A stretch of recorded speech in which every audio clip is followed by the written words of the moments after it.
नमस्ते दोस्तों, कैसे हो आप सब। उम्मीद करती हूँ बहुत ही अच्छे होंगे। ये बताने के लिए कमेंट बॉक्स में जय श्री राम लिखना बिल्कुल ना भूलिएगा। आज आप सभी को मैं बताऊंगी रामायण की एक अनसुनी कथा।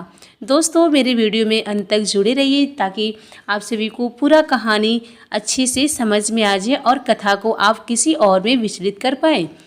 यदि आप सभी को मेरा वीडियो अच्छा लगता है तो प्लीज़ हमारे वीडियो को लाइक, शेयर एंड सब्सक्राइब जरूर कीजिए। एक बार अयोध्या नगरी में श्री राम भगवान अपने पितरों का श्रद्धा करने के लिए ब्राह्मण भोजन का आयोजन किया। इसमें सम्मिलित होने के लिए दूर दूर से ब्राह्मणों की टोलियां आने लगी। भगवान शंकर को जब यह मालूम हुआ तो वे कौतूहलवश एक बूढ़े ब्राह्मण का रूप धरकर ब्राह्मणों की टोली में शामिल होकर वहां पहुंच गए और श्री राम से बोले, मुझे भी भोजन करना है। अंतर्यामी भगवान श्री राम बूढ़े ब्राह्मण को पहचान गए और समझ गए कि भगवान शंकर ही मेरी परीक्षा करने यहाँ पधारे हैं और भोजन के लिए जैसे ही पंगत पड़ी, भगवान श्री राम ने स्वयं उनके चरणों को अपने कर कमलों से धोया और आसन पर बैठाया भोजन सामग्री पहुंचाना शुरू कर दिया। छोटे भाई लक्ष्मण जी भगवान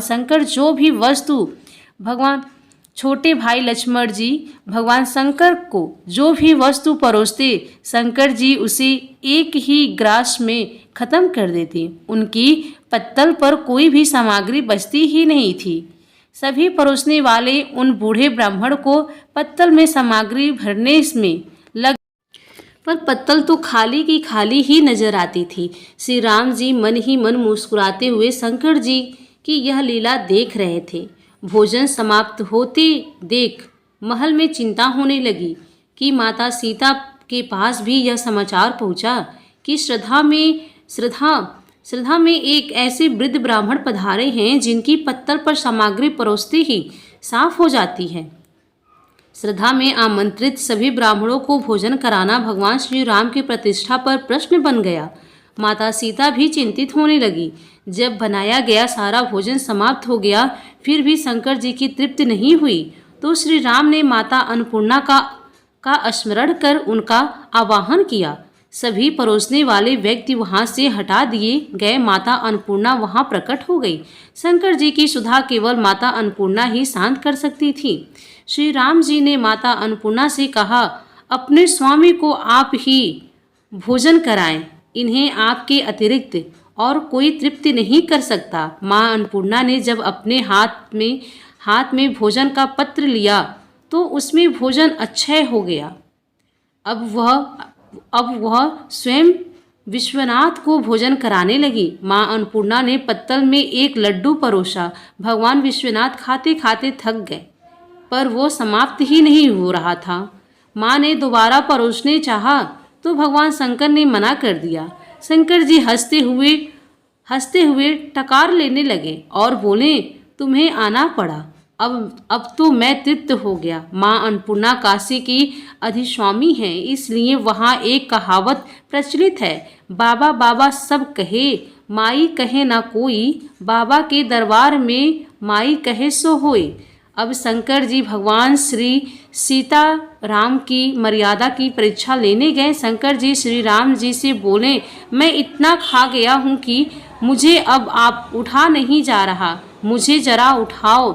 इतने में हनुमान जी अपने स्वामी का कार्य करने के लिए आगे बढ़े और शंकर जी को उठाने लगे, परंतु वे उन्हें उठा नहीं सके। श्री राम जी ने लक्ष्मण जी से शंकर जी को उठाने के लिए कहा। अनंत के अवतार की शक्ति भी अनंत होती है। लक्ष्मण जी ने शंकर जी को उठाकर एक पलंग पर लिटा दिया। अब शंकर जी ने वहाँ मेरे मुख और हाथ धो दो।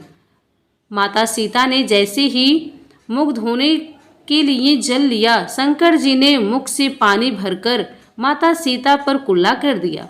माता सीता क्रोधित होने के बजाय हाथ जोड़कर शंकर जी से बोली, आपके उचित जल के छींटे मेरे ऊपर गिरने से मेरा शरीर पवित्र हो गया। मैं आपकी बहुत आभारी हूँ।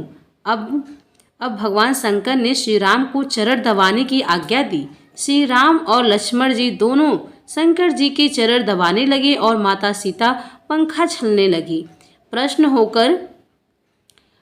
होकर भगवान शंकर ने कहा, मैंने तुम्हारी मर्यादा की परीक्षा ली, जिसमें तुम सफल रहे। तुम्हारी जो इच्छा हो मुझसे मांग लो।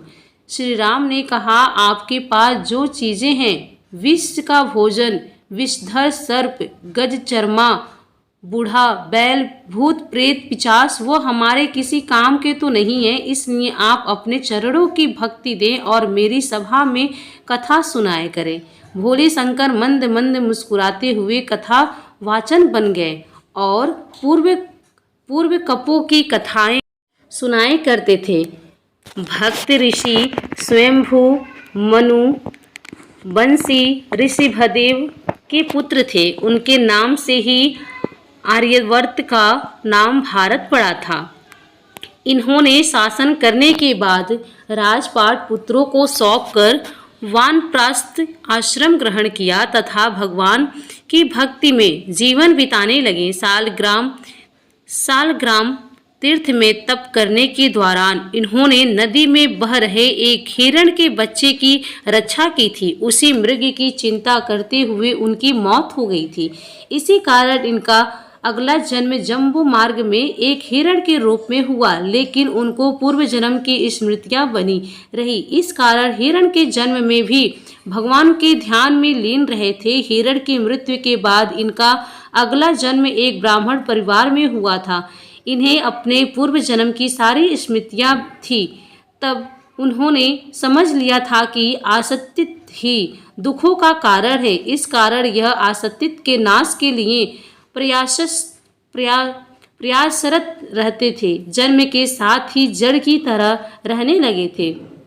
लोग इन्हें मूर्ख समझते थे, लेकिन यह मोक्ष की प्राप्ति के लिए ऐसा कर रहे थे। जड़ भरत के पिता उन्हें एक विद्वान पंडित के रूप में देखना चाहते थे, लेकिन जड़ भरत एक श्लोक भी याद नहीं करता चाहते थे। बाद में उनके माता पिता की मृत्यु हो गई। उनके बाद उनके भाई और भाभियों इसे काफ़ी बुरा बर्ताव करने लगे।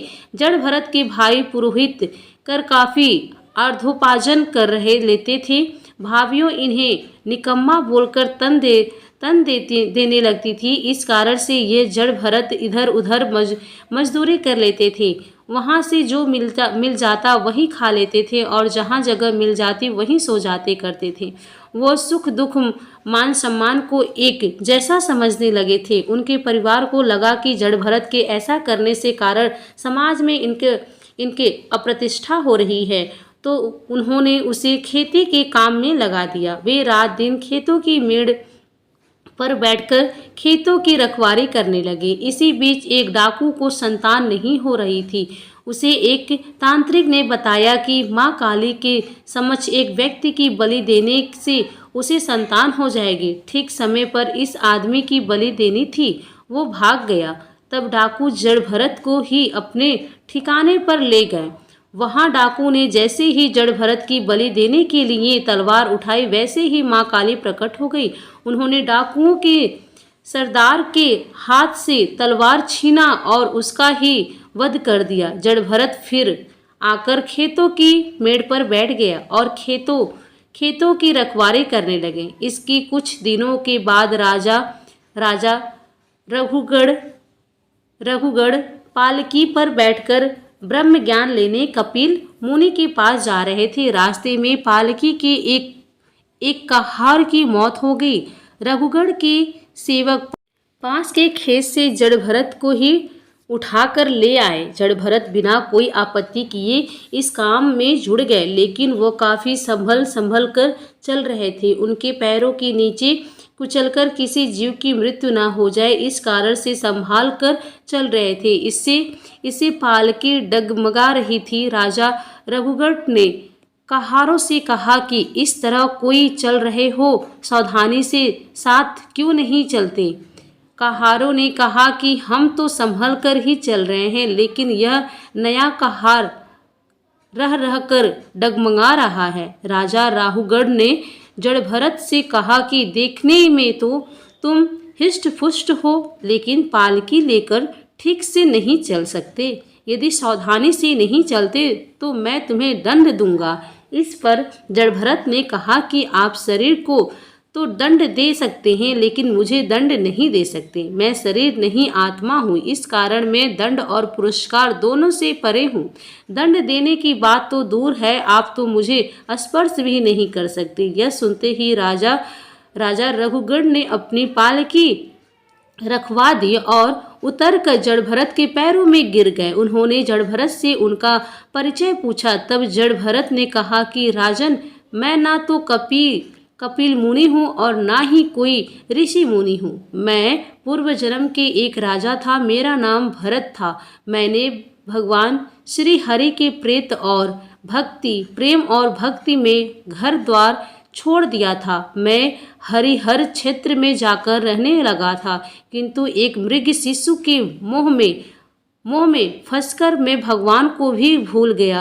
मृग शिशु का ध्यान करते हुए जब शरीर त्याग दिया तो मृग का ही शरीर प्राप्त हुआ। मृग का शरीर प्राप्त होने पर भी भगवान की अनुकंपा से मेरा पूर्व जन्म का ज्ञान बना रहा है। मैं यह सोचकर बड़ा दुखी हुआ कि मैंने कितनी अज्ञानता की थी। एक मृग के बच्चे के मोह में फंसकर मैंने भगवान श्री हरि को भुला दिया था। राजन, जब मैंने मृग शरीर का त्याग किया तो मुझे एक ब्राह्मण शरीर प्राप्त हुआ। ब्राह्मण का शरीर प्राप्त होने पर भी मेरा पूर्व जन्म का ज्ञान बना रहा। मैं यह सोचकर कि मेरा यह जन्म व्यर्थ ना चला जाए, अब अपने को छिपाया हूँ। मैं दिन रात परमात्मा रूपी आत्मा में लीन रहता हूँ। मुझे शरीर का ध्यान बिल्कुल नहीं रहता। राजन, इस जगत में ना कोई राजा है और ना कोई प्रजा, ना कोई अमीर है ना कोई गरीब, ना कोई कुशकाई है ना कोई स्थूलकाई है, ना कोई मनुष्य है ना कोई पशु। जब आत्मा ही आत्मा है, इस जगत में सब ब्रह्म की ब्रह्म है। राजन, मनुष्य को ब्रह्म की प्राप्ति के लिए ही प्रयत्न करना चाहिए। यही मानव जीवन की सार्थकता है, यही श्रेष्ठ ज्ञान है और यही श्रेष्ठ धर्म है।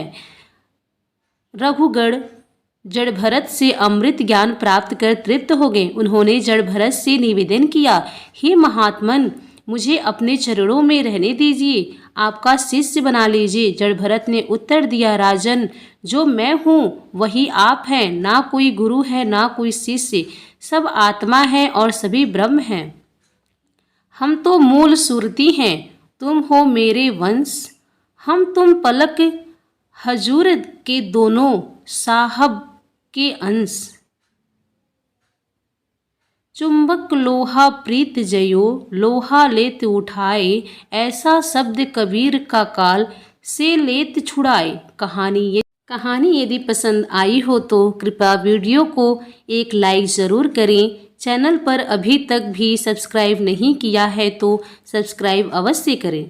आप दुनिया के कौन से कोने से हैं वीडियो देख रहे हैं, कृपया कमेंट बॉक्स में ज़रूर बताएं। वीडियो में अंत तक बने रहने के लिए आप सभी का बहुत बहुत धन्यवाद। जय श्री राम।